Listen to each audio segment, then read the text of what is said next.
Mother Bear entered into the building with Lost Human Boy. What happened next was shocking. Let us know where you're watching from. If you love my content, consider supporting it with a super thanks. Also, don't forget to like and subscribe. It'll help us to remain in touch with amazing people like you. The rain fell in heavy sheets across the small mountain town of Pine Ridge, washing away the last hints of autumn and bringing with it a chill that crept through even the sturdiest jackets. Oliver Reed, a quiet park ranger with kind eyes and calloused hands, stared out the window of his cabin, watching the storm bend the tall pines surrounding his home. The radio on his kitchen counter crackled with static before the evening weather report confirmed what he already knew. A severe storm system would batter the region through the night. Oliver sipped his coffee and glanced at the framed photo beside the window. A smiling woman holding a small boy with eyes that matched the summer sky. His chest tightened, as it always did when he looked at that photo. 3 years had passed since the accident that took his wife, leaving him alone to raise their son, Liam, who now slept peacefully in the next room. A flash of lightning illuminated the yard, and for a brief moment Oliver caught sight of something moving near the tree line. He squinted, leaning closer to the foggy glass.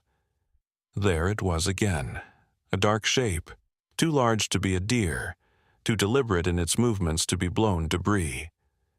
When the next flash came, Oliver's breath caught in his throat. A massive black bear stood at the edge of the forest, its fur slick with rain, eyes reflecting the cabin lights. Strange, he whispered to himself.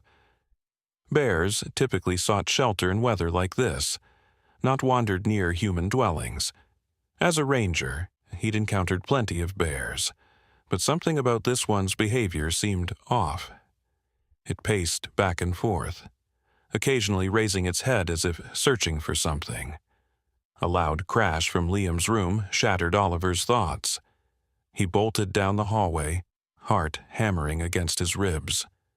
The window in his son's room stood wide open, curtains dancing wildly in the wind, rain soaking the floor, and the bed was empty. "Liam!" Oliver shouted, panic rising in his throat. He ran to the window, scanning the dark yard. How had the window opened? He always kept it locked, especially during storms. A small set of muddy footprints led from the window toward the forest edge, exactly where the bear had been moments before. Oliver grabbed his flashlight and raincoat, hands trembling as he pulled on his boots. His training as a ranger told him to call for backup, but there was no time. His 4-year-old son was out there, alone in a dangerous storm, with a bear nearby. He rushed outside, rain immediately soaking through his clothes despite the coat. "Liam!" he called again, voice nearly drowned by the howling wind. The beam of his flashlight caught something small and blue in the mud, Liam's favorite stuffed dinosaur. It had been clutched in his son's arms when Oliver had tucked him in just hours before. As Oliver picked up the soaked toy, he noticed larger tracks alongside his son's tiny footprints, unmistakably those of a bear. His blood ran cold as he realized they were heading in the same direction, toward the old ranger station that sat abandoned at the forest's edge. The tracks disappeared into the tree line, where the dense canopy had kept some of the ground dry enough to hide any signs of passage. The old ranger station loomed ahead, a dark silhouette against the stormy sky. It had been closed for renovations after last year's flooding, its windows boarded up, the door secured with a heavy chain. But as Oliver approached, his flashlight beam caught something that made his heart stop. The chain hung loose, and the door stood slightly ajar. Fresh mud smeared the weathered wood, and caught in the splintered frame was a small piece of blue fabric that matched Liam's pajamas. Behind him, a branch snapped. Oliver whirled around, the beam of his flashlight cutting through the darkness to illuminate the massive bear standing just yards away. Rain streamed down its fur as it watched him with intelligent eyes that seemed to hold a message he couldn't understand. Then, the bear turned toward the open door of the ranger station and let out a low, rumbling sound that wasn't quite a growl. Oliver stood frozen, caught between fear for his son and his instinct to flee from the predator. The bear looked back at him once more before padding toward the station's open door, its massive frame disappearing into the darkness beyond. A child's laughter echoed from inside, sending a shock through Oliver's rain-soaked body. Liam was inside, with the bear. Thunder crashed overhead as Oliver stood paralyzed with indecision. Every instinct in his body screamed at him to rush inside and grab his son, but years of wildlife training warned him that sudden movements around a bear could prove fatal. The laughter came again, this time followed by a soft, childish voice saying words he couldn't make out. "Liam," Oliver called, his voice breaking. "Liam, it's Daddy." The rain pounded against his back as he inched closer to the door, flashlight gripped so tightly his knuckles turned white. He tried to recall everything he knew about black bear behavior. They weren't typically aggressive, unless provoked or protecting cubs. But the idea of any wild animal so close to his son made his heart hammer painfully against his ribs. As he reached the doorway, Oliver took a deep breath and slowly pushed the door wider, wincing at the long creak of rusty hinges. The beam of his flashlight swept across the interior of the old ranger station, illuminating dust-covered desks and filing cabinets. The air inside was musty and stale, with the unmistakable scent of wet animal fur now permeating the space. What he saw next made his breath catch in his throat. In the far corner of the room, his son sat cross-legged on the floor, completely unharmed. The bear lay curled around him in a protective half-circle, its massive body forming a wall between Liam and the door. But that wasn't what stopped Oliver cold. It was the small, trembling forms nestled against the bear's belly. 2 bear cubs, no more than a few months old, one noticeably smaller and weaker than the other. "Daddy!" Liam exclaimed, his face lighting up. "Look, I found a mommy bear and her babies." The mother bear's head swung toward Oliver, dark eyes assessing him with unsettling intelligence. She made no aggressive move, but her body tensed slightly. "Stay very still, buddy," Oliver said, forcing his voice to remain calm despite the terror coursing through him. "I need you to very slowly stand up and walk to me." Liam's smile faltered. "But they're cold and scared, Daddy. The little one is sick." His small hand rested on the runt cub's head, which seemed to be breathing with difficulty. "I told them they could stay in our warm house, but they followed me here instead." Oliver's mind raced. Had Liam actually left the cabin on his own to help the bears? The thought was both terrifying and incomprehensible. His 4-year-old son had somehow encountered a bear family and decided to help them? As if reading his thoughts, Liam continued, "The mommy bear was looking in my window, Daddy. She was crying for help." A chill that had nothing to do with his soaked clothes ran down Oliver's spine. The strange behavior of the bear at the edge of the forest, the open window. It was as if the animal had deliberately sought them out. "Her baby is very sick," Liam said solemnly, stroking the smaller cub's fur. "I think she wanted us to help." Oliver took another cautious step forward, and to his surprise, the mother bear made a soft, huffing noise but didn't move to intercept him. He noticed now that the smaller cub was indeed struggling, its breathing labored and a strange wheezing sound coming from its chest. "Pneumonia," he whispered, recognizing the symptoms from his wildlife management training. The cold, wet spring had been hard on newborn wildlife. Without treatment, the cub wouldn't survive the night.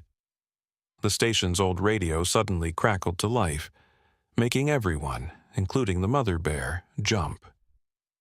Oliver had thought the place was completely abandoned, but apparently some of the emergency systems were still operational. "All units be advised," a voice cut through the static. "We've received reports of illegal hunting activity in the north quadrant of Pine Ridge Forest. Multiple gunshot reports near the old fire road. Game wardens en route. But all ranger personnel should be on alert for wounded wildlife or armed suspects." The mother bear's ears perked up at the sound, and she made a low, mournful sound that raised the hair on Oliver's neck. "Daddy," Liam said quietly, "I think someone hurt the daddy bear. The mommy bear showed me." "Showed you?" Oliver asked, inching closer until he was just a few feet from his son. "What do you mean, buddy?" "In my dreams," Liam said simply, as though this explained everything. "She's been in my dreams for 3 nights. She showed me the bad men with guns, and the daddy bear falling down, and the baby bear getting sick when they had to hide in the cold rain." Oliver felt a wave of dizziness wash over him. His son had been dreaming about this bear before tonight? Before they'd ever encountered each other? It was impossible, and yet he remembered how his late wife, Maria, used to talk about her grandmother who lived in a small village in Romania, who claimed to have a special connection with animals. The gift, she had called it. Oliver had dismissed the stories as folklore, but Maria had always insisted there was truth behind them. She'd even said, during her pregnancy, that she felt their child would have special gifts. The smaller cub wheezed again, pulling Oliver from his thoughts. Whatever was happening, however impossible it seemed, one thing was clear. A small, innocent creature was suffering, and they might be its only chance for survival. "Liam," he said gently, kneeling down to his son's level, but still keeping a respectful distance from the bear family. "We need to help them, but we have to be very careful. This is a wild mommy bear, and even though she seems to trust you, she might get scared if we make sudden moves." The mother bear's eyes hadn't left Oliver's face. There was something in that gaze, something that seemed almost imploring. "I need to get my medical kit from the cabin," Oliver continued. "The baby bear needs medicine."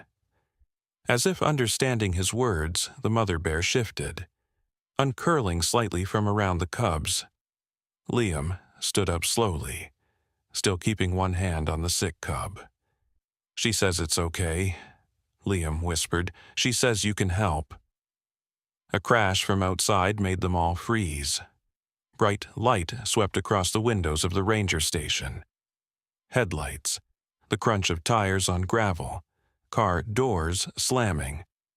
"Found some tracks leading this way," a gruff voice called out.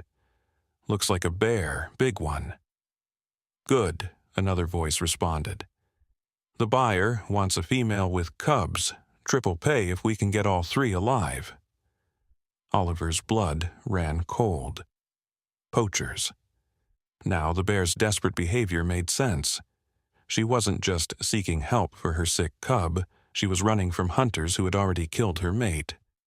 The mother bear rose to her feet, a low growl rumbling in her chest. She nudged her cubs behind her with surprising gentleness, placing herself between them and the door. "We've got to hide them," Oliver whispered urgently, suddenly aware they were all in danger. Poachers wouldn't hesitate to eliminate witnesses, especially a park ranger who could identify them. Liam looked up at him with eyes full of determination that seemed impossibly mature for his 4 years. "The basement," he said. "Mommy Bear showed me in my dream. There's a hidden place." Oliver stared at his son in astonishment. The old ranger station had indeed been built with a partial basement, a fact that wasn't common knowledge. It had been used to store emergency supplies during the Cold War era, accessible through a trapdoor that had been concealed under what was once the station chief's desk. "How could you possibly know that?" Oliver murmured, but there was no time for answers. The voices outside were getting closer. The beam of a powerful flashlight swept through the windows again, momentarily illuminating the interior of the station. Oliver grabbed Liam and pulled him down behind an old filing cabinet, just in time to avoid being spotted. The mother bear, showing an intelligence that defied Oliver's understanding of wildlife behavior, had already retreated to the shadows with her cubs clutched gently in her massive jaws. "If they come in here, we'll lead them away from the bears," Oliver whispered to Liam. "But we need to find that trapdoor first." Liam pointed to a spot in the corner where the chief's desk still stood, covered in dust and water stains from years of neglect. "There," he said with complete certainty, "under the rug." The voices outside grew louder, accompanied by the metallic click of weapons being readied. Oliver had seconds to make a decision that could determine all their fates: trust his son's impossible knowledge, or try to face armed poachers with nothing but a flashlight and his wits. With no time to question the impossible, Oliver moved. Keeping low, he crawled toward the desk, pulling Liam along beside him. The floorboards creaked beneath them, each sound magnified in the tense silence. Outside, the voices grew more distinct as the poachers approached the front door. "Check around back," commanded a deep voice with a slight accent Oliver couldn't place. They might have gone through the service entrance. "What about our equipment?" asked another man. "We need the tranquilizers for the cubs. Get them. And bring the rifles, too. If we can't take them alive, dead bears still fetch a price." Oliver's jaw clenched at the casual cruelty in their voices. He reached the old desk and fumbled beneath it, feeling for any kind of latch or handle. His fingers found nothing but dust and splinters. "The rug," Liam whispered, tugging at a moldy piece of carpet partially visible beneath the desk. Oliver pulled the rotting carpet back, revealing weathered floorboards identical to those in the rest of the room. For a moment, his heart sank, but then he noticed a slight discoloration in the grain of one board, the faint outline of a square. The mother bear had moved closer, her massive form surprisingly silent for its size. She watched with those intelligent eyes as Oliver pressed on different parts of the outlined square, searching for the mechanism that would open it. The doorknob rattled. Someone was trying to get in. "It's locked," called one of the men outside. "Break it down," came the reply. Oliver pressed harder, desperation making his movements clumsy. He was about to give up when Liam reached past him and pushed on one corner of the square. There was a soft click, and the section of flooring depressed slightly. "How did you—" Oliver began, but there was no time for questions. He pulled on the edge of the trapdoor, which swung upward with a groan of protesting hinges. Below, stone steps descended into darkness.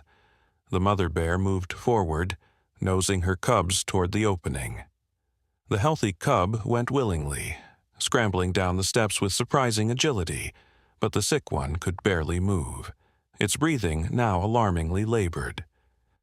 A loud crash shook the door as someone slammed against it from outside. "Liam, go down," Oliver ordered, lifting his son and placing him on the first step. "All the way down, as quiet as you can. I'll bring the sick cub." Liam nodded solemnly and began to descend into the darkness. Oliver turned to the mother bear, his heart pounding. Would she allow him to touch her cub? If she attacked him now, they'd all be discovered. "I need to help your baby," Oliver said softly, meeting the bear's gaze. "Please, let me help." To his astonishment, the bear backed away slightly, giving him access to the sick cub. With gentle hands, Oliver lifted the small creature, which felt frighteningly light and hot with fever. The cub whimpered, but didn't struggle as he cradled it against his chest. Another crash at the door, louder this time. Wood splintered. Oliver ducked into the trapdoor opening, the sick cub secure in his arms. The mother bear followed, her bulk barely fitting through the square opening. Once she was through, Oliver reached up and pulled the trapdoor closed above them, just as the station door finally gave way with a crash of breaking wood. Darkness enveloped them, absolute and disorienting. Oliver fumbled for his flashlight, clicking it on to reveal a narrow staircase leading down to a concrete room lined with metal shelves. Most were empty, but a few still held dust-covered boxes labeled emergency supplies and medical. "Down," he whispered to the mother bear, who seemed to understand. She moved past him, following Liam to the bottom of the stairs. Above them, heavy footsteps moved across the floor of the ranger station. Voices called back and forth as the poachers searched the room. "Tracks lead in but not out," someone said. "They've got to be here somewhere." Oliver placed the sick cub beside its sibling at the bottom of the stairs. The mother bear immediately curled around both cubs, licking the sick one with long, gentle strokes of her tongue. "We need those medical supplies," Oliver whispered to Liam, pointing to the shelves. "Stay with the bears while I look." The basement was small, perhaps 15 feet square, with a low ceiling that forced Oliver to stoop. It smelled of damp concrete and mildew, but it was dry at least, and the temperature was considerably warmer than the stormy night outside. He moved to the shelves labeled medical and began opening boxes. Most contained expired first aid supplies, bandages, antiseptic, and splints designed for human use. But in the back of one shelf, he found a dusty metal case with a Forest Service logo stamped on the side. Inside were veterinary antibiotics, probably left over from when the ranger station served as a wildlife rehabilitation center decades ago. "Check the basement if there is one," came a muffled voice from above. "Bears like to den underground." Oliver froze. How did they know about the basement? It wasn't on any of the public plans for the building. "There's no basement in these old ranger stations," another voice replied. "Just check under the desks and in the closets. We're wasting time." Oliver let out a breath he hadn't realized he was holding. He hurried back to the bears with the medical case. The sick cub was worse, its breathing now a series of desperate wheezes. Without proper veterinary equipment, Oliver would have to improvise. "I'm going to help your baby," he told the mother bear softly as he knelt beside her. "But I need you to stay calm." The bear watched him with those unnervingly intelligent eyes as he prepared a syringe of antibiotics. Oliver had basic training in wildlife first aid. All rangers did. But treating a critically ill bear cub went far beyond his expertise. Still, without intervention, the cub would certainly die. As he gently inserted the needle into the cub's thigh, he whispered, "This might hurt a little, but it will help you feel better." The cub whimpered, and the mother bear tensed but didn't interfere. The healthy cub nuzzled its sibling as if offering comfort. Liam sat cross-legged beside them, his small hand resting on the mother bear's massive paw with a familiarity that still stunned Oliver.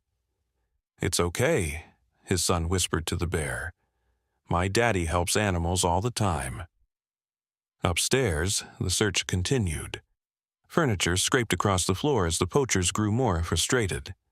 "They can't have just disappeared," the accented voice growled. "The tracks led straight here." "Maybe they went out through a window," suggested another man.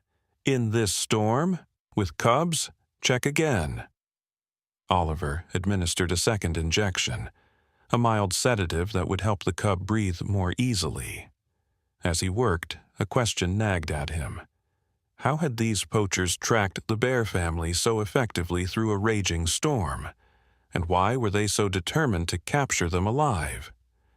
Bears were illegally hunted for their gallbladders and paws, which fetched high prices in certain black markets, but live captures were rare and far more difficult. "Liam," Oliver whispered, "did you see anything else in your dreams?" About the men chasing the bears? Liam nodded, his eyes wide in the flashlight's glow. They had special cameras that see in the dark, and they put something on the daddy bear before he got away. A tracking device, Oliver muttered. That explained how they'd followed the bears to his cabin, but it still didn't explain why they wanted the bears alive. Footsteps moved directly overhead now. Dust sifted down from between the floorboards as the poachers passed back and forth. Oliver held his breath, covering the flashlight with his hand to dim its glow. The minutes stretched painfully as they waited in tense silence. Eventually, the footsteps receded. "Nothing here," called one of the men. The storm must have washed away their exit tracks. "Impossible," insisted the accented voice. "The signal shows they're right here." Oliver's blood ran cold. If they had a tracking device, they wouldn't give up so easily. "The tracking device," he whispered to Liam. "Is it on one of the cubs?"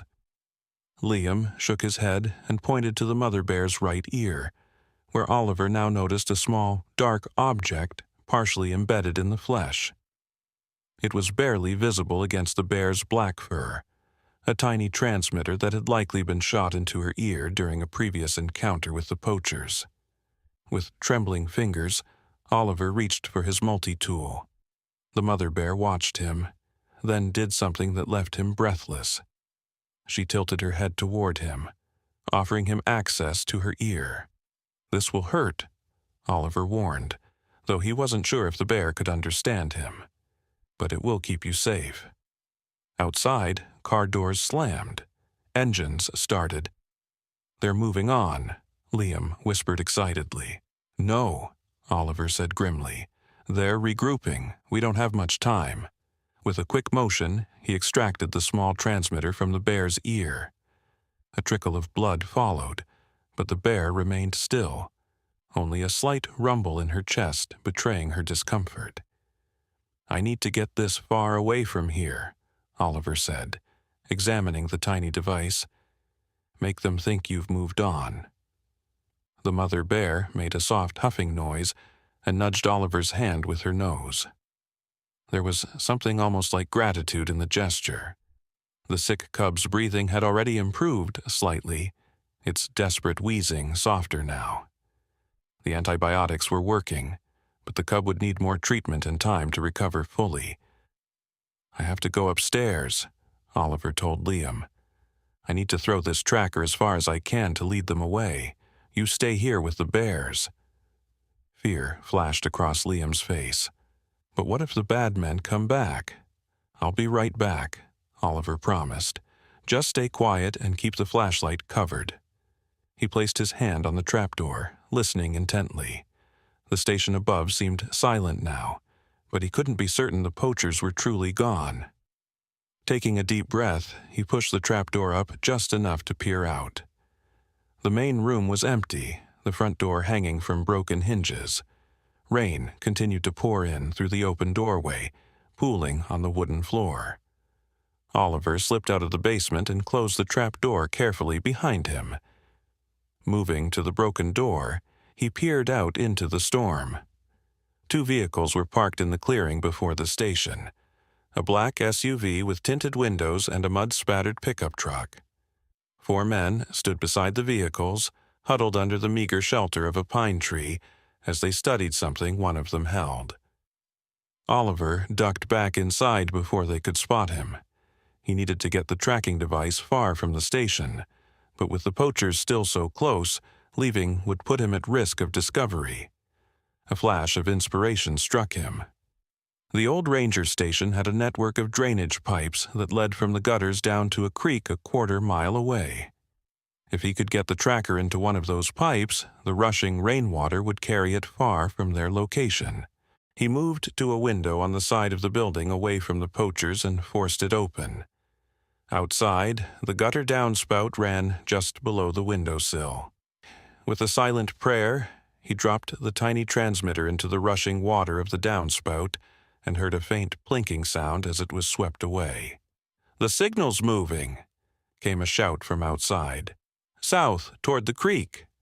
Oliver allowed himself a moment of relief before a new sound froze his blood, the distinctive click of a gun being cocked directly behind him. "Don't move, friend," said a voice with the same accent he'd heard earlier. "Not if you want to see your boy again." Oliver's muscles locked, his mind racing through options that all seemed impossible. He raised his hands slowly, turning to face the threat.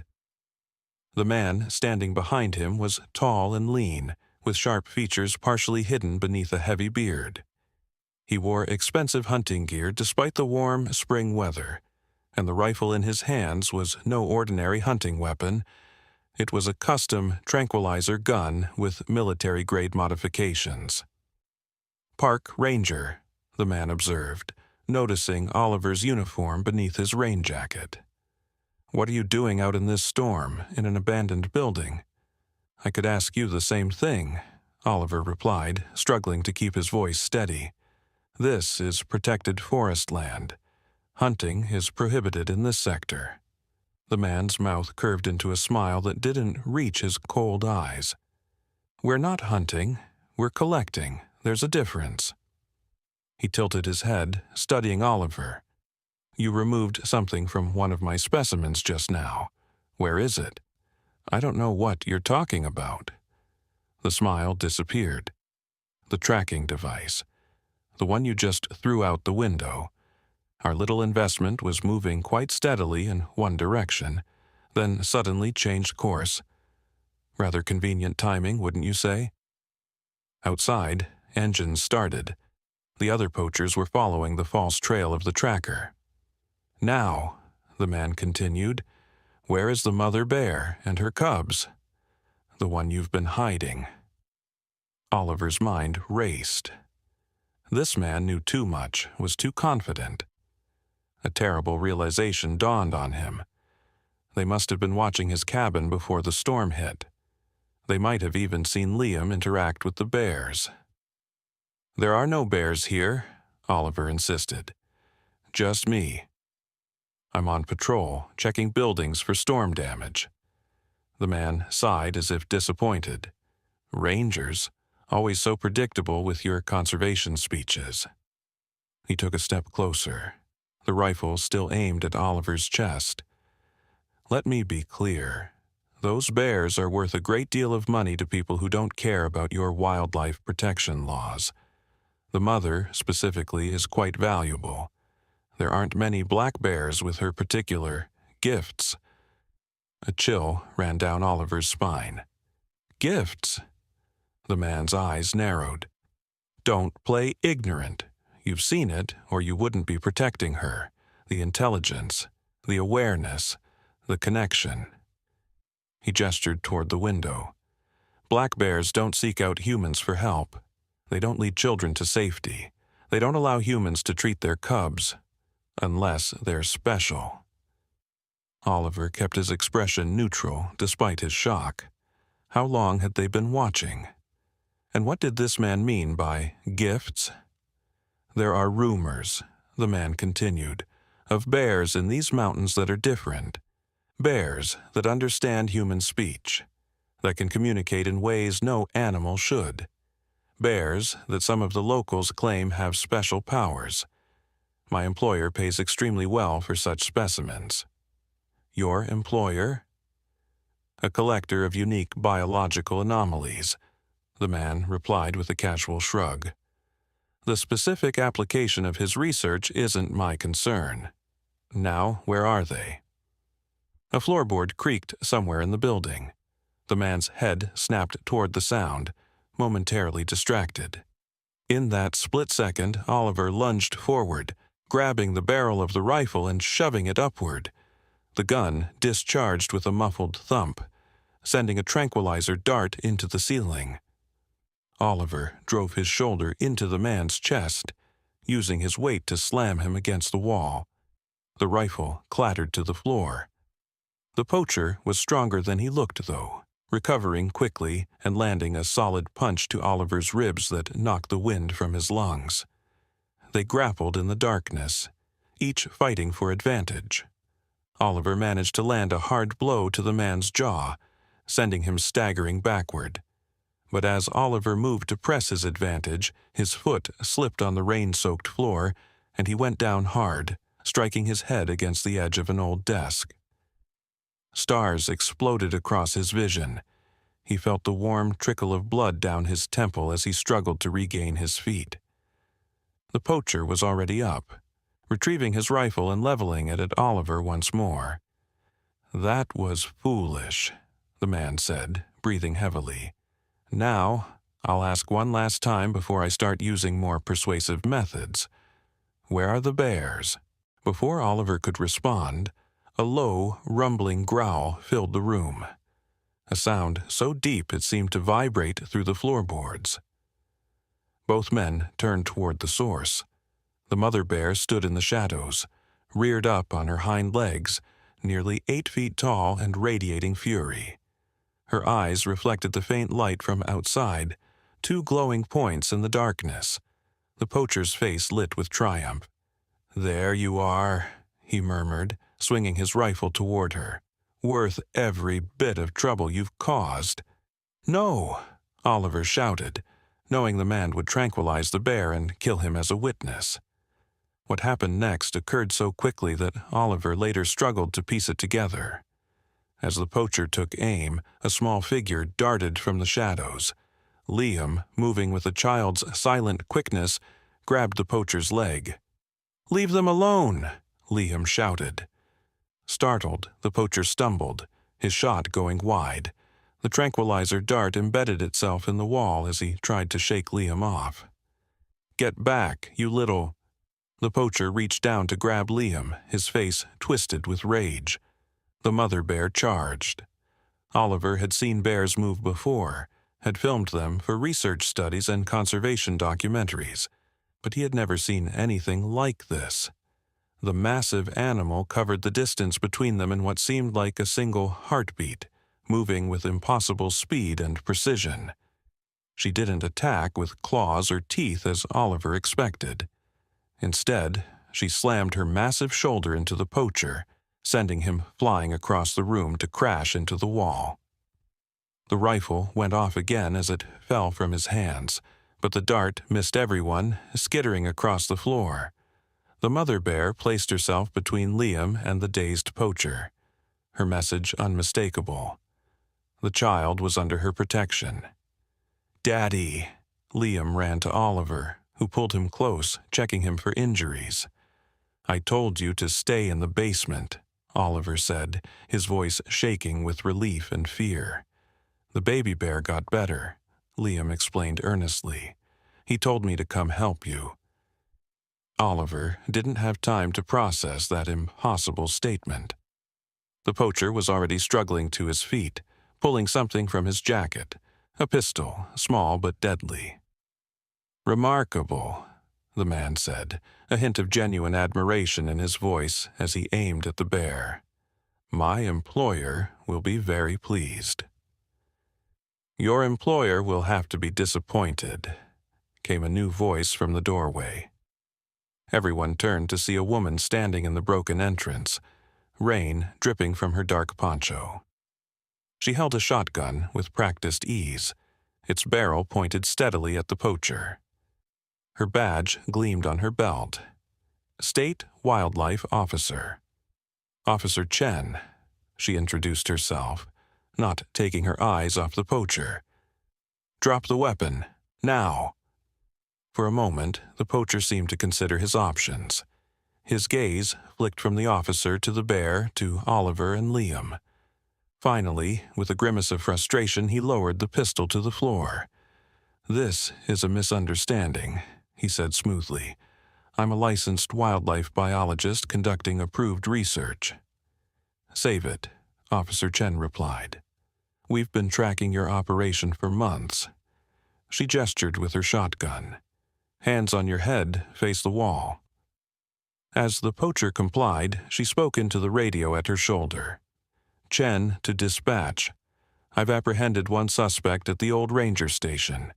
Send backup and a medical team." She looked at Oliver and Liam. Are you two all right? We're okay, Oliver answered, still holding Liam tightly against him. But there are others, already in custody, she assured him. We intercepted them following a false trail toward the creek. Your diversion worked. Oliver stared at her in surprise.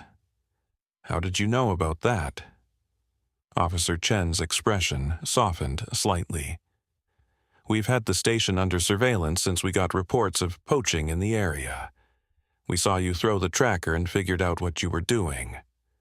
Her eyes moved to the mother bear, who still stood protectively near them. Though I have to admit, I wasn't expecting this. The mother bear hadn't moved, her eyes fixed on the poacher. There was an uncanny awareness in her gaze, an intelligence that seemed to confirm everything the poacher had claimed about her being special. The bear has 2 cubs in the basement, Oliver explained. One is sick. I administered antibiotics from the emergency supplies down there. Officer Chen nodded slowly, her professional demeanor momentarily overcome by awe as she observed the bear's calm behavior around humans. We've heard stories about her.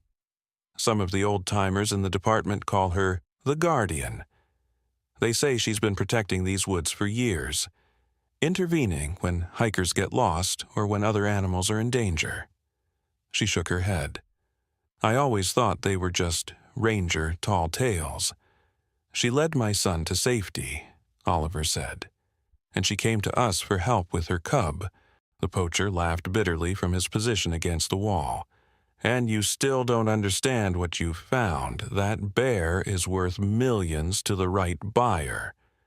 That bear, Officer Chen replied firmly, isn't for sale at any price. She's a protected species in a protected forest. She reached for her handcuffs. And you're under arrest for poaching, illegal trafficking of endangered species, trespassing on federal land, and assault. As Officer Chen secured the poacher, Oliver knelt beside Liam. Are the cubs really okay? He asked softly. Liam nodded, his face serious. The sick one is breathing better. He says his chest doesn't hurt so much now. Oliver paused. He says, "Uh-huh." Liam spoke as if this were the most natural thing in the world. Bears don't talk like people, Daddy. They talk in feelings and pictures in your head. But you have to be really quiet inside to hear them. The mother bear made a soft huffing noise, almost like agreement. She lowered herself to all fours and padded toward the trapdoor, looking back at them expectantly. I think she wants us to check on her cubs, Oliver said, rising to his feet.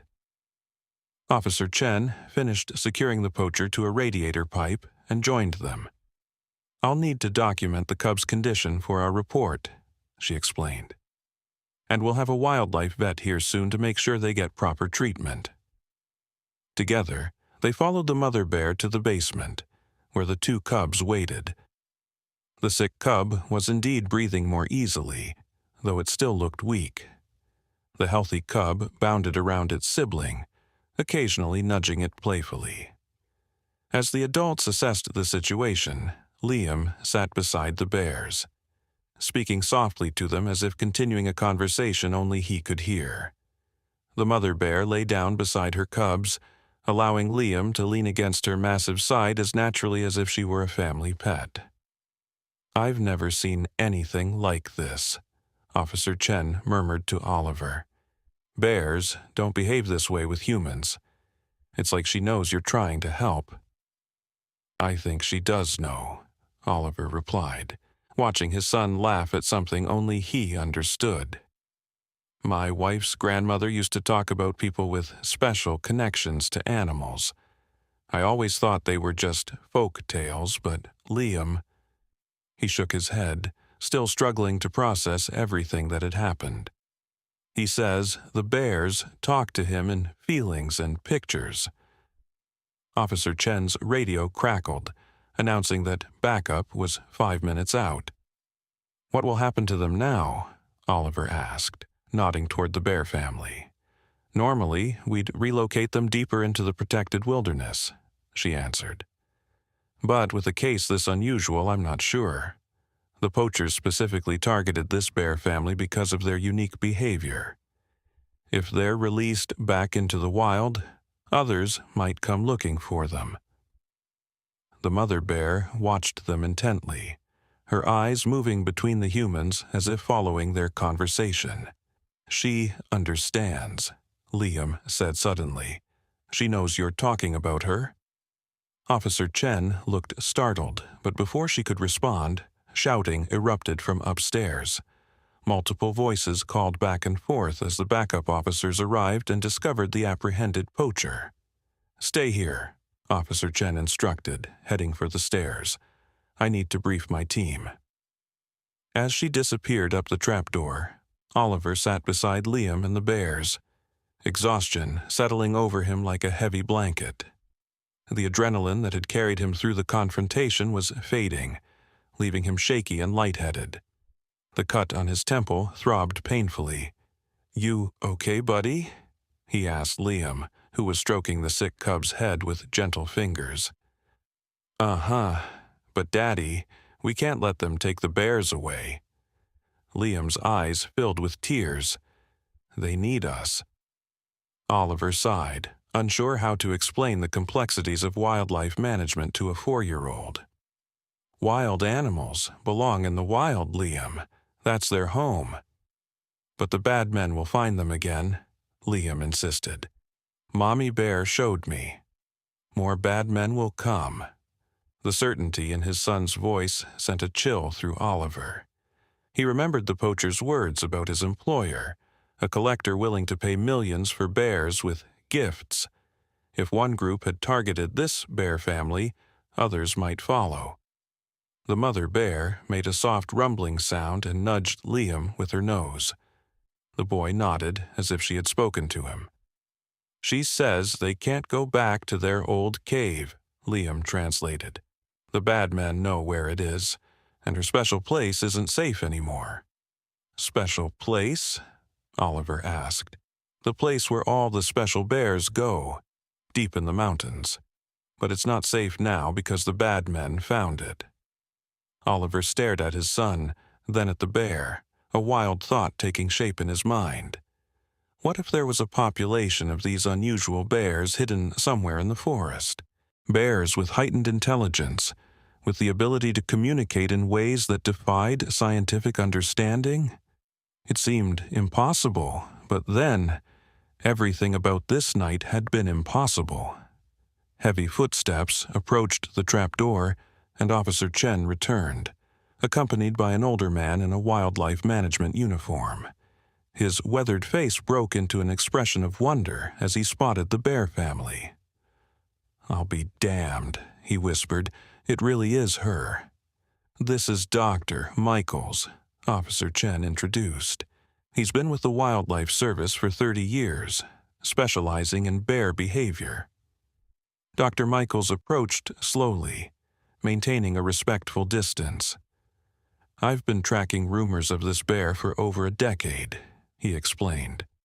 "Most of my colleagues think I'm chasing fairy tales." His gaze fixed on Liam. "And who's this young man?" "My son, Liam," Oliver answered.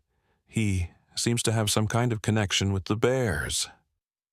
Dr. Michaels nodded as if this made perfect sense. The old stories mentioned human companions, people who could understand the guardian bears. They were called speakers in the local indigenous legends. He knelt to Liam's level. "Can you understand what she's saying, son?" Liam nodded solemnly.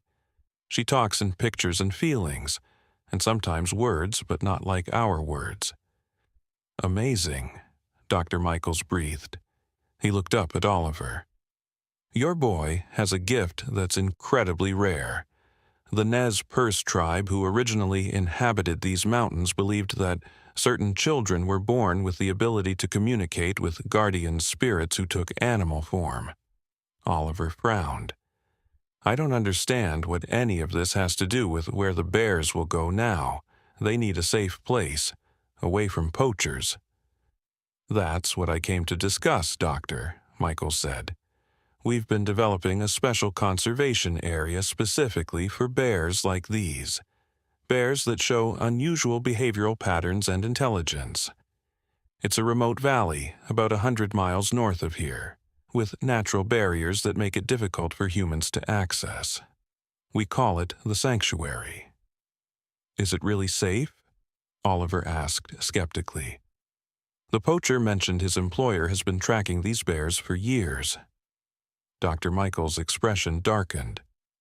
We believe we know who's behind this poaching operation, a private research foundation called GeneTech Biomedical. They specialize in studying anomalous animal cognition, supposedly for medical research purposes. In reality, they're experimenting with ways to enhance animal intelligence and communication through genetic modification. You think they want these bears for experiments? Oliver felt sick at the thought. Not exactly, Doctor, Michaels replied. We believe they want to study them to understand how their natural abilities work, then replicate those abilities artificially. Think about it.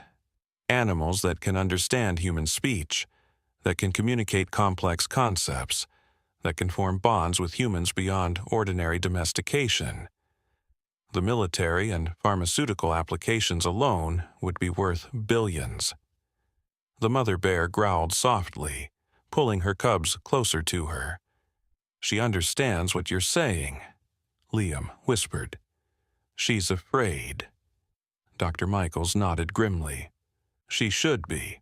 These poachers aren't the first to come after her kind, and they won't be the last.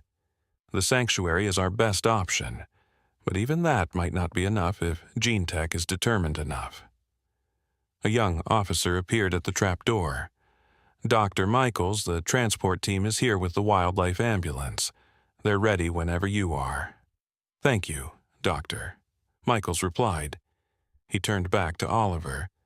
We need to move quickly. The storm is letting up and we want to get the bears to safety before dawn.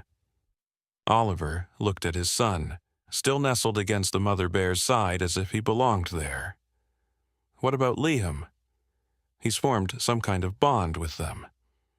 That's actually something I wanted to discuss with you, Dr. Michaels said, lowering his voice. The sanctuary isn't just a wildlife preserve. It's also a research center where we study the unique relationships between these bears and their human companions. We have a small community of staff who live there year-round, biologists, conservationists, and a few families with children who have gifts similar to your son's. Oliver stared at him in disbelief. Are you suggesting we move there? Leave our home? Not permanently, Doctor, Michaels clarified. But perhaps for the summer. We offer positions for qualified rangers and we have a small school for the children. It would give us a chance to understand Liam's connection to these bears, and it would ease their transition to their new environment. He glanced at Liam. The bond works both ways. They'll be frightened in a new place without a familiar human presence. Before Oliver could respond, the sick cub let out a pitiful whine. Dr. Michaels immediately moved closer, examining it with a practiced eye. This little one needs more advanced care than what we can provide here, he said urgently. The antibiotics were a good start, but there's fluid in the lungs. We need to get them to the medical facility at the sanctuary as soon as possible. The mother bear made a soft chuffing sound and nudged Liam gently, then looked at Oliver with those eerily intelligent eyes. It was almost as if she were asking for his help, his permission. Liam, what is she telling you? Oliver asked softly. Liam's face scrunched in concentration. She says her baby is very sick. She says there are more bad men looking for them and they need to go to the special place. But, he paused, looking troubled. She's scared to go without us. She doesn't know the other humans there." Dr. Michaels nodded. "That's not surprising. These bears form strong attachments, especially when humans have helped them. The indigenous legends describe lifelong bonds between speakers and guardian bears." Oliver ran a hand through his hair, overwhelmed by the impossible choices before him. Their quiet life in Pine Ridge had been upended in a single night, replaced by talk of special bears, secret sanctuaries, and corporate conspiracies. It sounded like something from a science fiction novel, not reality, and yet the evidence was right in front of him. His son communicating with a wild bear that had shown intelligence and behavior far beyond what should be possible. A bear that had sought human help, that had protected his child, that seemed to understand human speech. "I can't just uproot our lives on a moment's notice," Oliver protested. "I have responsibilities here, and Liam has school." "Of course," Dr. Michaels acknowledged. "I understand it's a lot to process, but I should mention that the sanctuary offers generous compensation for professional consultants, and the educational opportunities for children like Liam are extraordinary." He hesitated. "There's something else you should know. The storm that brought these bears to your doorstep wasn't a coincidence." "What do you mean?" "The guardian bears have abilities beyond simple intelligence," Dr. Michaels explained. "The indigenous legends speak of them finding their human companions through dreams, through connections that transcend ordinary understanding. Liam mentioned the bear appearing in his dreams before tonight, didn't he?" Oliver nodded reluctantly. "He said she showed him things, about the poachers, about her injured mate, about the sick cub. It's a form of communication we don't fully understand," Dr. Michaels said. "But we've documented similar cases. Children dreaming of bears in troubled days before actually encountering them. Children leading search parties straight to injured bears they had no way of knowing about. The connection, once formed, doesn't simply disappear with distance." A chill ran down Oliver's spine as he realized what the man was suggesting. "You're saying that even if the bears go to this sanctuary without us, Liam will still feel their distress, their needs, their calls for help. The connection works across surprising distances, especially in children whose gifts are just awakening." Dr. Michaels smiled sympathetically. "I'm sorry to put this burden on you, but you should be prepared for the possibility that this is just the beginning.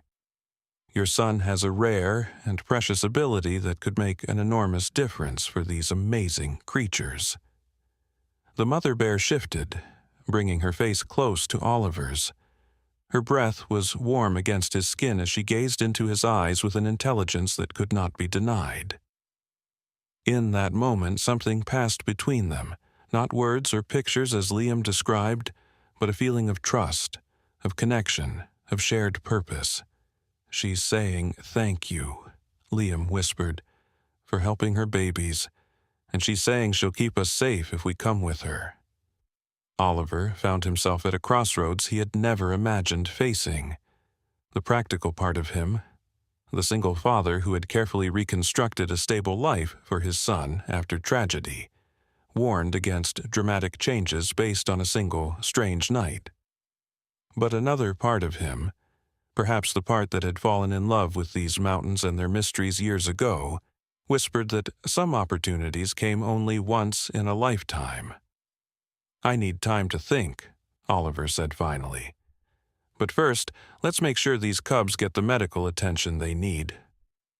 Dr. Michaels nodded. "The transport team is waiting. They can take the bears to our local medical facility tonight, then arrange transport to the sanctuary once the cubs are stabilized." He hesitated. "And if you decide you want to learn more about the sanctuary, about what your son's connection to these bears might mean, just let Officer Chen know. She can reach me any time." The next few hours passed in a blur of activity. Wildlife medical technicians carefully sedated the mother bear, a precaution she seemed to accept with remarkable calm after Liam explained what would happen. The cubs were placed in special carriers, with the sick one receiving oxygen and intravenous antibiotics. Oliver gave his statement to the officers, describing the poachers and their operation while carefully omitting the more inexplicable aspects of the night's events. By dawn, the storm had passed, leaving the forest washed clean and glistening in the early light. Oliver stood in the clearing outside the ranger station, holding a sleeping Liam in his arms, as they watched the wildlife transport vehicle drive carefully away with its precious cargo. "They'll be fine," Officer Chen assured him, appearing at his side. "The medical team at the sanctuary is the best in the country." Oliver nodded wearily. "What will happen to the poachers?" "They'll face federal charges: illegal hunting, trafficking endangered species, assault with a deadly weapon." She smiled grimly. "We've been building a case against GeneTech Biomedical for years. With luck, the evidence we gathered tonight will help shut down their entire operation." "And the bears?" Officer Chen's expression softened. "Once they've recovered, they'll have a good life at the sanctuary. It's a beautiful place. Thousands of acres of pristine wilderness, protected by both natural barriers and the latest security technology. They'll be as safe there as it's possible for them to be. But will they be happy?" Oliver wondered aloud. "Separated from their home, from their connections here?" Officer Chen gave him a knowing look. "Doctor, Michael's left something for you." She handed him a sealed envelope. "Information about the sanctuary, about the positions available there, about the program for children like Liam. He said you should take all the time you need to decide." Oliver accepted the envelope, feeling its weight in his hands, the weight of a decision that could change their lives forever. "What would you do?" he asked softly. Officer Chen considered the question seriously. "I've visited the sanctuary. I've seen the work they do there, the relationships between the bears and their human companions. It's unlike anything else in the world." She smiled. "If I had a child with Liam's gift, I wouldn't hesitate. Some opportunities are once in a lifetime." As they walked back toward Oliver's cabin, Liam stirred in his arms, blinking sleepily in the morning light. "Daddy," he murmured, "where are the bears?" "They've gone to get better," Oliver explained gently. "The doctors are taking good care of them." Liam nodded, seemingly satisfied with this answer. Then he looked up at the brightening sky, his expression suddenly serious beyond his years. "She's still talking to me, Daddy," he whispered. "She says they're waiting for us, in the special place where the guardian bears live." Oliver held his son closer, feeling the weight of the envelope in his pocket and the weight of a decision unlike any he had ever faced. As they crested the hill overlooking their cabin, the rising sun broke through the clouds, casting the forest in a golden light that seemed to illuminate a path forward, a path that had always been there, waiting for them to find it. 3 weeks later, Oliver stood at the window of a small cabin nestled among towering pines, watching Liam play in a sunlit meadow. The boy's laughter carried on the mountain breeze as he ran through tall grass dotted with wildflowers, arms outstretched like an airplane. In many ways, it was a scene from any family vacation in the mountains. A father watching his son enjoy the freedom of nature, far from the distractions of modern life. But this was no ordinary vacation, and the meadow was no ordinary place. At the edge of the clearing, partially hidden in the dappled shade of the forest, a black bear cub watched Liam's antics with obvious interest. Occasionally, the cub would venture a few steps into the sunlight, then retreat back to the safety of the trees, still cautious despite the bond that had formed between them. "He's doing much better," said a voice behind Oliver. "Both of them are." Dr. Michaels had entered the cabin silently, a habit Oliver was still getting used to. The older man joined him at the window, smiling as he observed Liam and the cub. "The antibiotics cleared the pneumonia completely?" Oliver asked. "Yes, and he's gained nearly 2 pounds since you last visited. Cubs that age should be putting on weight rapidly, so that's an excellent sign." Dr. Michaels consulted the tablet he carried everywhere. "His lung function is back to normal, and all blood markers are within healthy ranges. I'd say he's made a full recovery." Oliver felt a weight lift from his shoulders. The sick cub's condition had been touch and go for the first week after their arrival at the sanctuary. Despite advanced medical care, the pneumonia had initially worsened, sending the cub into respiratory distress that required emergency intervention. Liam had known something was wrong even before the medical team, waking from a sound sleep in their temporary housing and insisting that the baby bear can't breathe. Their hasty midnight visit to the medical facility had indeed found the cub struggling, allowing the veterinarians to intervene before permanent damage occurred. It was yet another inexplicable aspect of the Liam's connection to the bears, one that had convinced Oliver they had made the right decision in accepting Dr. Michaels' offer of a summer position at the sanctuary. "And the mother?" Oliver asked, scanning the tree line. She was harder to spot, her black fur blending perfectly with the shadows. "Remarkable recovery," Dr. Michaels reported.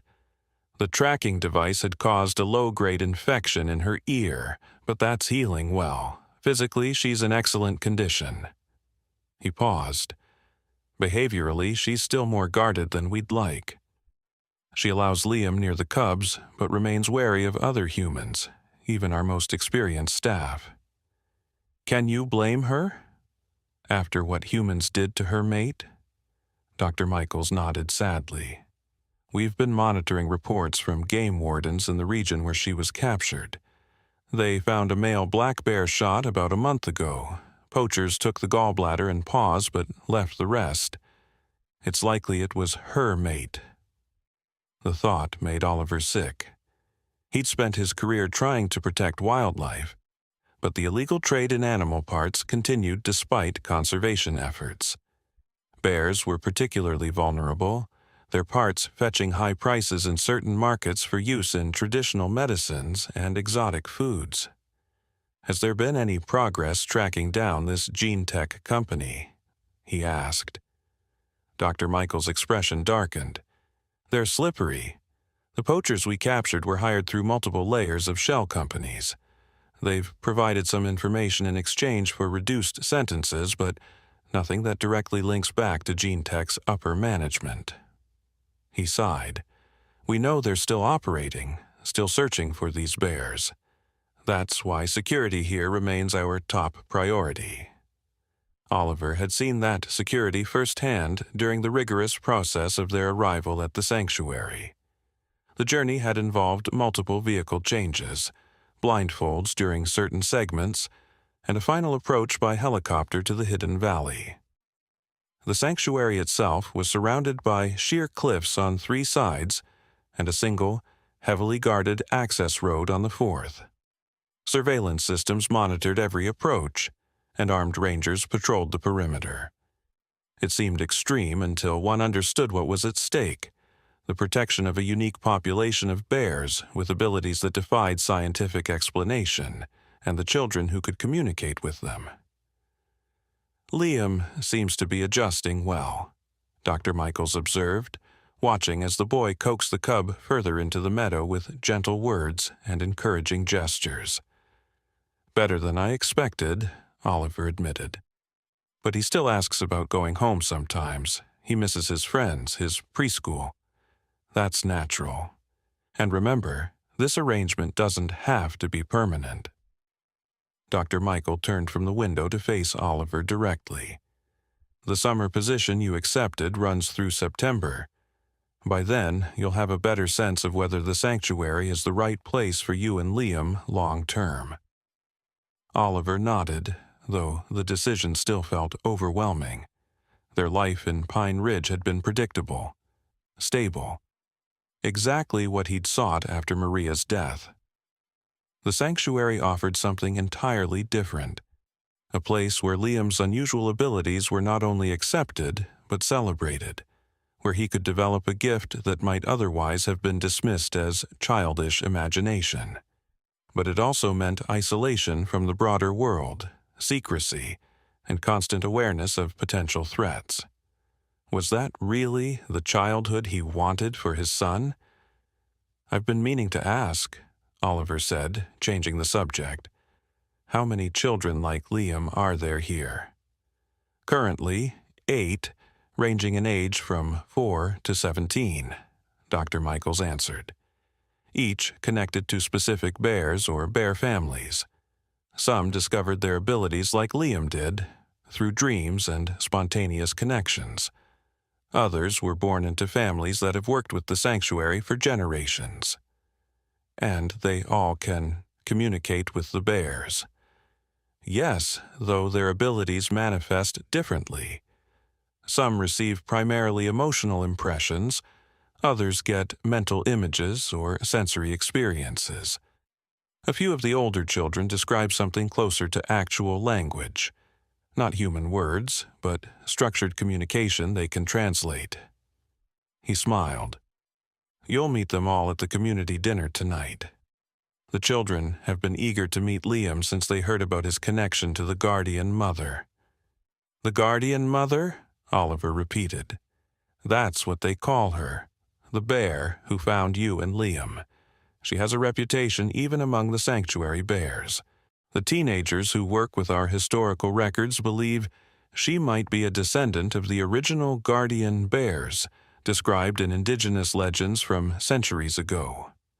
Dr. Michaels checked his watch. "Speaking of which, I should get back to the research center. We're analyzing genetic samples today, looking for markers that might help explain the neurological basis for these bears' enhanced cognitive abilities." After Dr. Michaels left, Oliver stepped outside onto the cabin's small porch. Their temporary home was one of a dozen similar structures scattered throughout the hidden valley, each designed to blend with the natural environment. Solar panels provided electricity, and a central lodge housed communal dining facilities and meeting spaces. The research center and medical facilities were located in larger buildings at the valley's eastern end, partially built into the mountainside for security and climate control. It was a place of contradictions. Cutting-edge technology in a wilderness setting, scientific research alongside what could only be described as mystical connections between humans and animals. Oliver still struggled to reconcile the rational, evidence-based worldview of his ranger training with what he witnessed daily at the sanctuary. Liam waved at him from the meadow, gesturing excitedly for him to join them. The bear cub had grown bolder, now sitting just a few feet from the boy, occasionally batting at a butterfly that fluttered between them. As Oliver approached, he noticed a darker shadow detach itself from the forest edge. The mother bear, moving with characteristic grace despite her size. She padded silently toward Liam and the cub, her movements unhurried and deliberate. Oliver's heart still quickened at the sight of her, his protective instincts warring with his growing trust in the unusual relationship between his son and these wild creatures. "Look, Daddy," Liam called.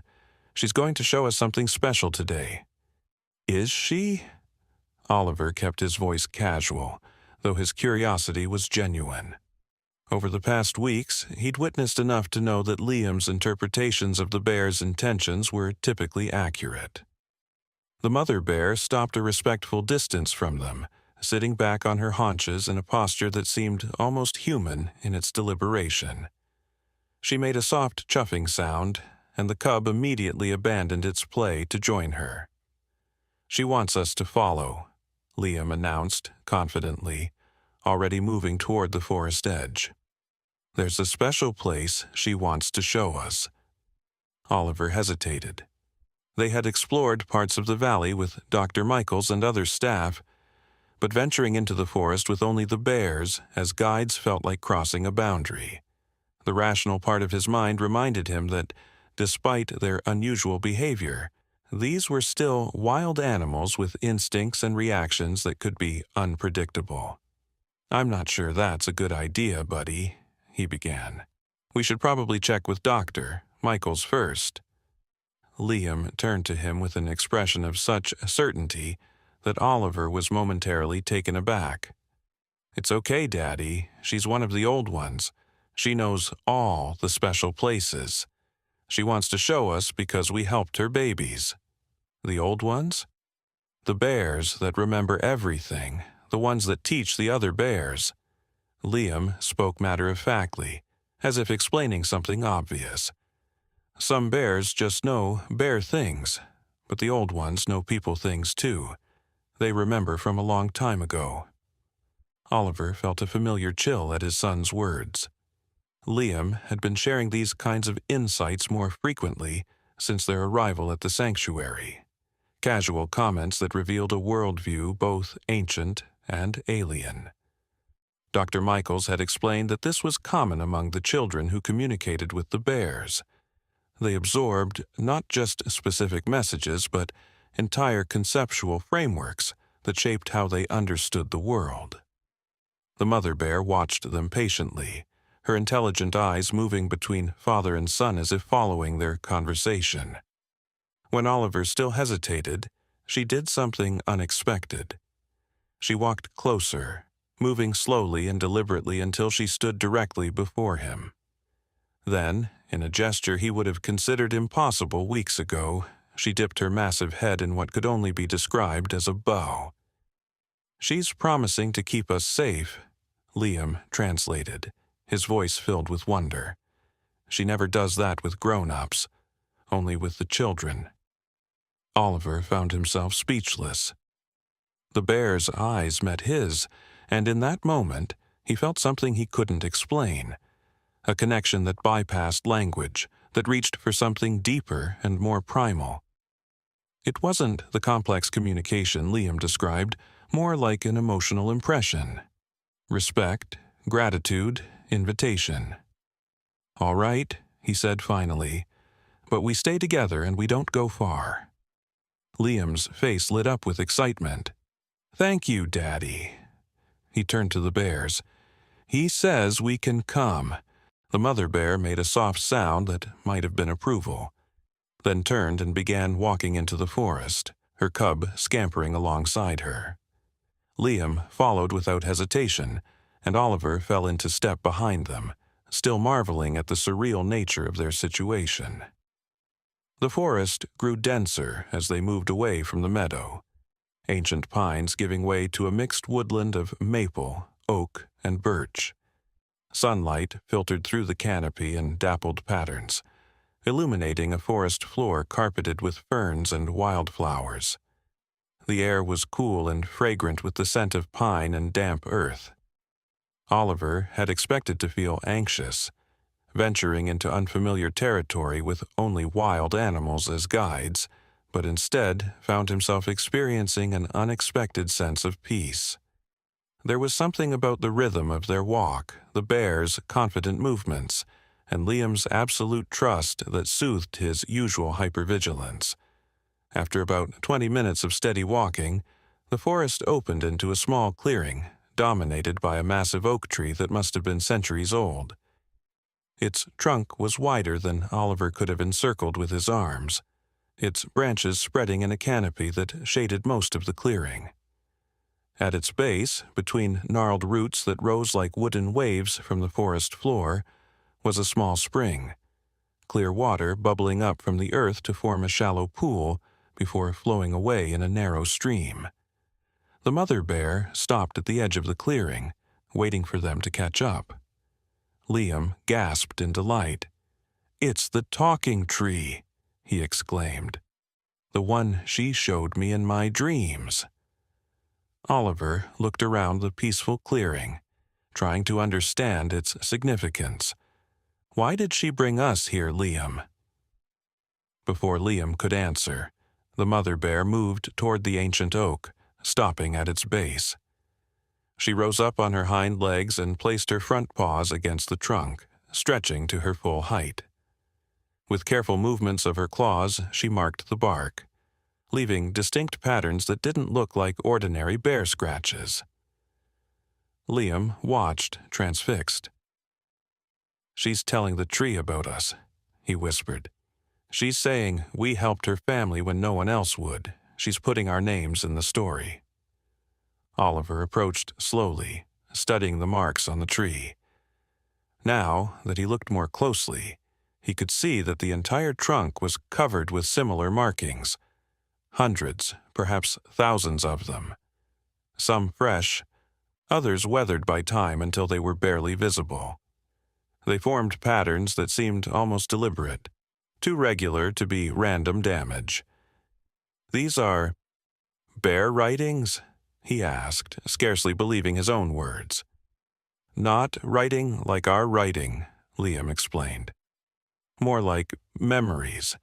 The bears come here to put their important memories in the tree. Then other bears can learn them." The mother bear dropped back to all fours and stepped aside, looking at Oliver expectantly.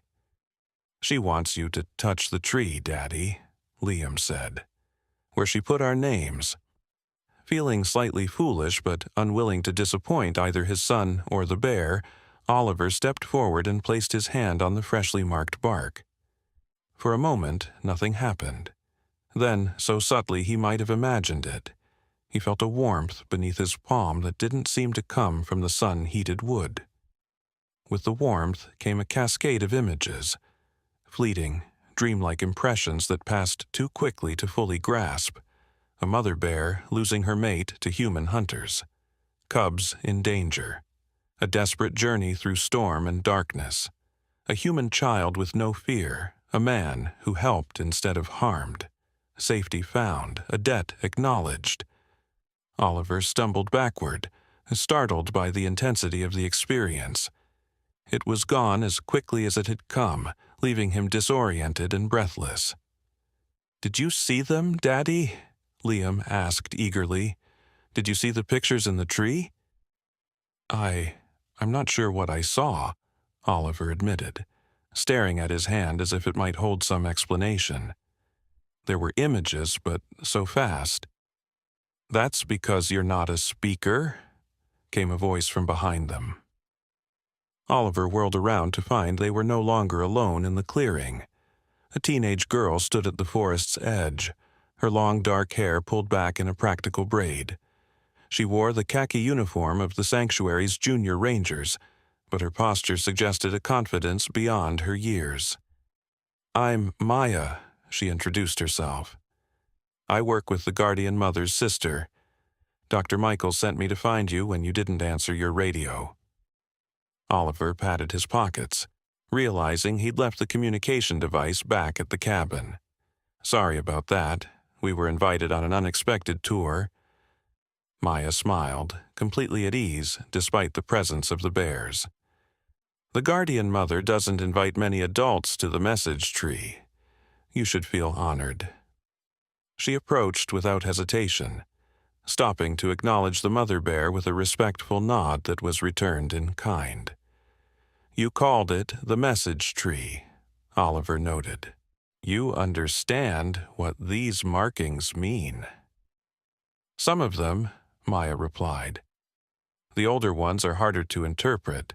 The language changes over generations, like any form of communication, but the basic patterns remain consistent."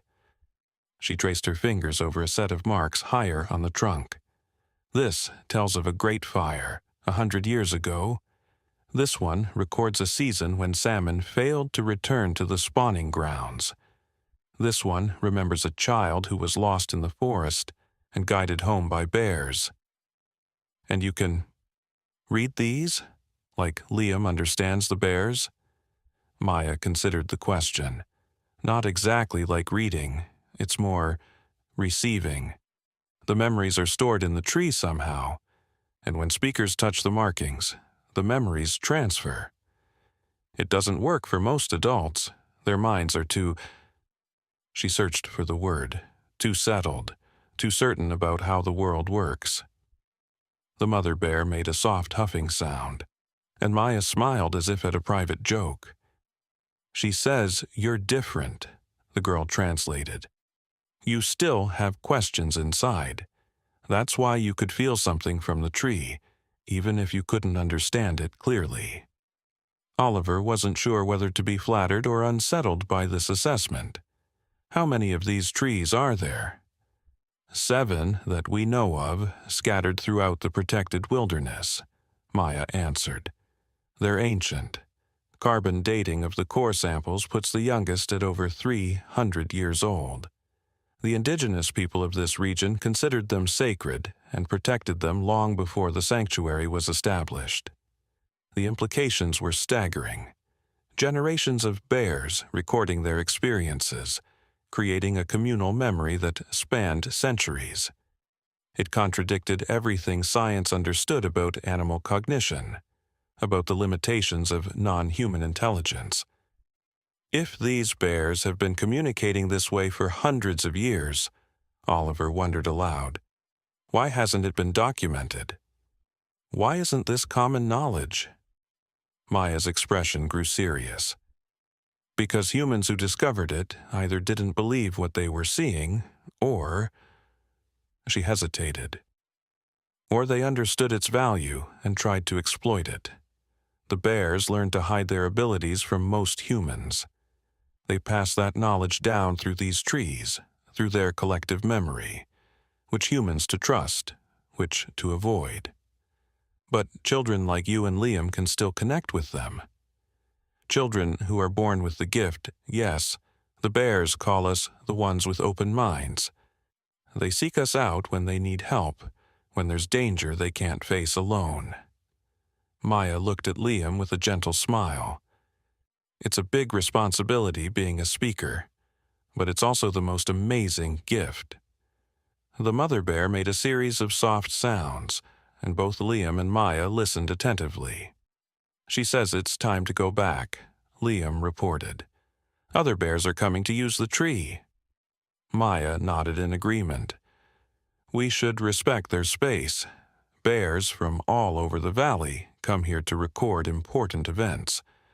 We're privileged they allowed us to witness this."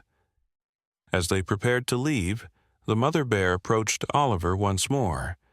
She rose slightly on her hind legs, bringing her face level with his, close enough that he could feel her warm breath, could see the intelligence in her dark eyes. There was no fear in that moment, no sense of danger, only a profound communication that transcended the boundaries between species. "She's saying thank you," Liam whispered, "for believing. Most grown-ups don't believe, even when they see." Oliver found himself nodding, acknowledging the truth of this observation. How many times in his ranger career had he dismissed unusual animal behavior as coincidence or anthropomorphism? How many indigenous stories about animal intelligence had he respected culturally but doubted scientifically? The mother bear dropped back to all fours and, with a final look at their small group, turned and padded away into the forest, her cub following closely behind.